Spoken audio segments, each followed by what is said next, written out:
começar, Lucas, você passou uma temporada também de muita aprovação, porque a linha do tempo do Brasileirão, especialmente, teve muitos altos e baixos, né? No começo, principalmente, depois o Corinthians cresce na competição. E aí eu queria saber qual que você sente que foi o ponto-chave dessa competição para que o Corinthians chegasse na reta final da primeira fase, consequentemente nas fases decisivas, e chegasse firme para conquistar mais um título. Olha, eu acho que, como você falou, né, tem sido uma temporada onde a gente iniciou ela de uma forma que a gente não gostaria, né? Tanto com a perda da Supercopa quanto o próprio início do Brasileiro.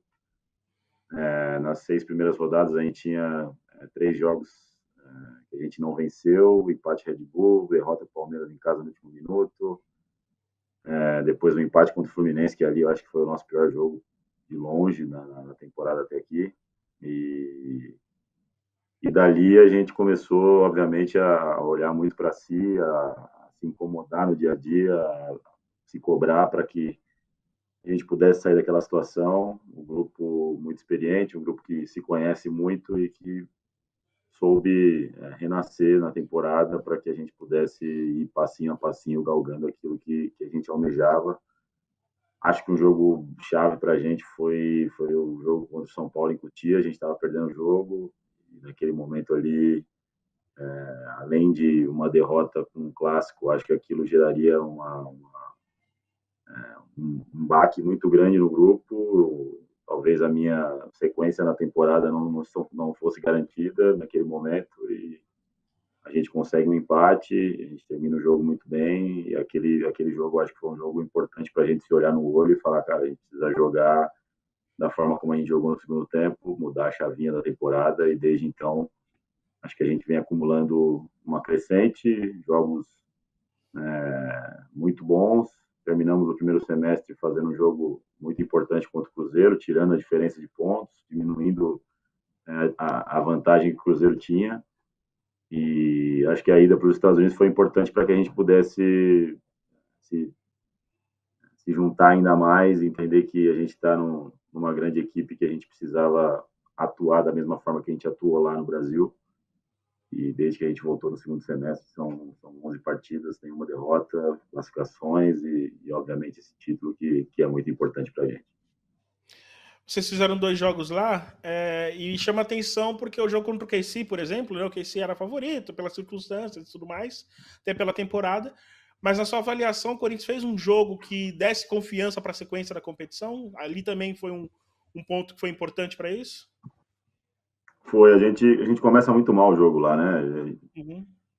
O time do Kansas é um time muito forte, um time muito competitivo, por mais que tivesse com alguns desfalques ali, alguns jogadores que não atuaram. O Zanerato, por exemplo, não jogou, o Chavinho não jogou, mas a gente também estava sem 5 atletas selecionáveis, então a gente também estava numa condição de estar um pouco desfalcado e ali, depois dos primeiros 20 minutos onde a gente não conseguiu encontrar um pouco o jogo, depois a gente fez uma grande partida na minha visão. Colocamos um time da qualidade, da potência do Kansas contra as cordas, criamos oportunidades e a sensação ficou de que dava, inclusive, para empatar, para buscar um resultado nos pênaltis ali. Mas acho que foi um momento importante para todo o grupo olhar né, esse grande teste. É uma coisa que a gente sempre sonhou dentro do Corinthians, desde antes da minha chegada, em fazer jogos internacionais grandes. E quando você se testa nesse nível, você percebe que você está falando do mesmo nível, né, que você tem condição de jogar contra qualquer equipe do mundo inteiro. Aquilo deu a sensação de que a gente, naturalmente, voltando para o Brasil e jogando daquela forma, a gente provavelmente iria voltar a conquistar, voltar a ser o Corinthians que todo mundo sempre almejou. E, então, acho que foi um momento muito importante para a gente. Thaís, só pergunta. Ô Lucas, boa noite, parabéns pelo título do Campeonato Brasileiro.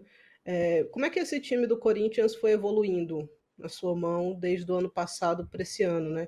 Você, inclusive, muda o desenho da equipe, obviamente chegaram muitas jogadoras, né, jogadoras importantes, com peso. A própria Thaís, por exemplo, né, que a gente destacou no pós-jogo, não só pelo gol, mas porque talvez tenha sido a melhor em campo ali pelo Corinthians, mas a Dai, fala para mim como é que foi a evolução desse time o porquê da mudança de desenho. Olha, o fim da temporada passada, para a gente sentiu que em certos, principalmente nos jogos do Paulista ali, a gente estava se tornando uma equipe muito previsível, né? Jogar no 4-3-3, as equipes já sabiam como a gente se planejava para jogar e, de certa forma, essa previsibilidade faz com que as equipes se preparem para nos enfrentar. Então, a virada de ano trazia um contexto da gente, pô, a gente precisa acrescentar uma mudança de sistema, a gente precisa acrescentar uma formação que, de repente, possa nos trazer essa imprevisibilidade e até pelas peças contratadas, pelas perdas que a gente teve perdas muito importantes naquele momento, principalmente nas laterais, né? A gente perde a Yas, perde a Bela, que foram titulares durante a temporada inteira, e a gente tem que começar a encontrar soluções. A gente reforçou muito no sistema defensivo, porque tinha sido uma carência na temporada anterior, a gente ficou o ano inteiro com 3 zagueiros, então a gente acabou trazendo muitas jogadoras da linha de baixo, porque a gente não queria passar pela mesma coisa que a gente passou na temporada anterior. E por um desenho de entendimento do que o grupo podia oferecer e óbvio, pelas características de cada uma ali do grupo, a gente começou a implementar uma saída com 3, que obviamente você não consegue implementar um sistema do nada, né? Virar uma chavinha e de repente começar a jogar bem num sistema novo. Acho que essa foi a grande isso foi o grande responsável para a gente não ter ganho a Supercopa. Acho que a gente ainda estava no processo de formação do nosso sistema tático, dessa mudança que a gente fez muito brusca. E isso a gente pagou um preço, infelizmente.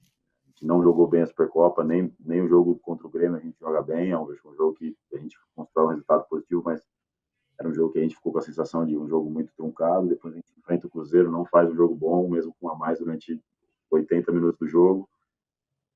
E a final, que foi um jogo extremamente duro para a gente, porque a gente não joga bem, mas acho que a gente também não joga mal. São Paulo não faz uma partida tão superior à nossa e a gente perde nas penalidades.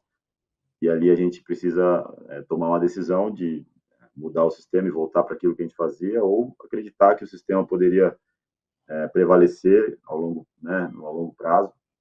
E foi isso que a gente fez. Óbvio que em alguns momentos a gente retorna para o 4-3-3, porque ainda é uma fortaleza nossa, ainda é um sistema que o time sabe jogar e que pode surpreender. Então, as semifinais contra o São Paulo, por exemplo, a gente jogou no 4-3-3 quase que 80% do tempo, mas a gente conseguiu aprofundar um pouco mais no 3-5-2 e trazer mais informação e capacitar mais o time para jogar dessa forma. E eu acho que hoje, quando a gente vai enfrentar qualquer adversário, o adversário tem um pouco de dúvida de como a gente vai jogar.